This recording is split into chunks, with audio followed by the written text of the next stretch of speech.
تو سمیل پرویز صاحب، جیسے ہم دیکھتے ہیں کہ یہ جو رمضان کا مہینہ ہے، ایک مہینہ، یہ 30 دن ایک لمبا، کافی طویل عرصہ ہوتا ہے، تو یہ اتنا لمبا 30 ڈیز کیوں رکھا گیا؟ یہ ایسا کیوں نہیں ہو سکا کہ ایک ہفتے کا یا کچھ دنوں کا ہی ہوتا؟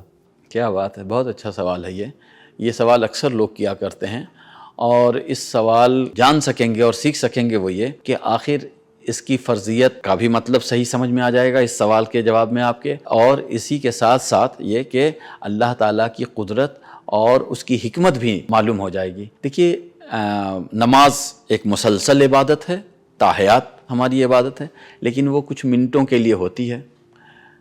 کچھ منٹ کے لیے 5-7 منٹ کی نماز پڑھا، پھر ریلیکس، پھر کچھ 5-7-10 منٹ کی پڑھا، پھر ریلیکس۔ اسی طرح سے ہم فرض نمازوں کو ادا کرتے ہیں۔ اسی طرح سے اور دوسرے فرائض ہیں، مال کے فرائض ہیں، اس میں بھی کوئی وقت نہیں لگتا، جب وقت آیا دے دیا، ہو گیا۔ حج کا بھی موقع ہے، اس میں بھی ہم کچھ زیادہ وقت لگتا ہے، اس میں ہفتہ 10 دن کا وقت لگتا ہے، لیکن بس اتنا ہی بھر ہے۔ لیکن یہ ایک روزہ ایک ایسی عبادت ہے جس کو اللہ نے 1 مہینے تک کی مدت کے لیے فرض کیا ہے۔ اس کے علاوہ بھی اگر اس کے فائدے کے اعتبار سے رکھتے ہیں اللہ کے بندے، اللہ کے رسول صلی اللہ علیہ وسلم رکھا کرتے تھے۔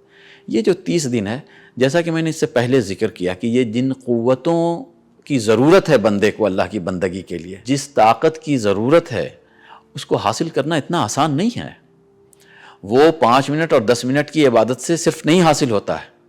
5 منٹ اور 10 منٹ کی ریکرنگ کنٹینیوس عبادت جو ہے وہ بھی معاون ہے، اور یہ پورے 1 مہینے کا روزہ اس کو اس بات کا عادی بنا دیتا ہے کہ تم اپنے نفس پر کیسے قابو پا سکتے ہو، مسلسل جد و جہد کیسے کر سکتے ہو، مسلسل بھوکے کیسے رہ سکتے ہو، مسلسل حلال چیزوں کو منع کرنے، اللہ کے منع کرنے اور روک دینے پر کیسے روکے رہ سکتے ہو۔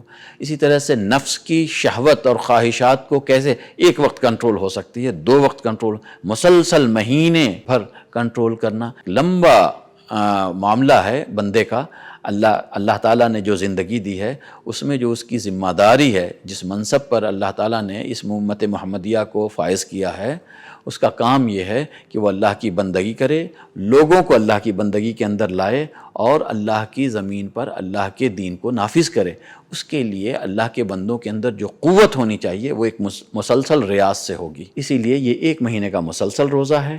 اس کے بعد بقیہ کے 11 مہینے بندے کے اندر یہ قوت ہو سکے گی کہ وہ اور بھی روزہ رکھے، اور بھی عبادات کرے، اور جو کچھ اس نے سیکھا ہے اپنے نفس پر قابو پانا، آگے بھی کرتا رہے۔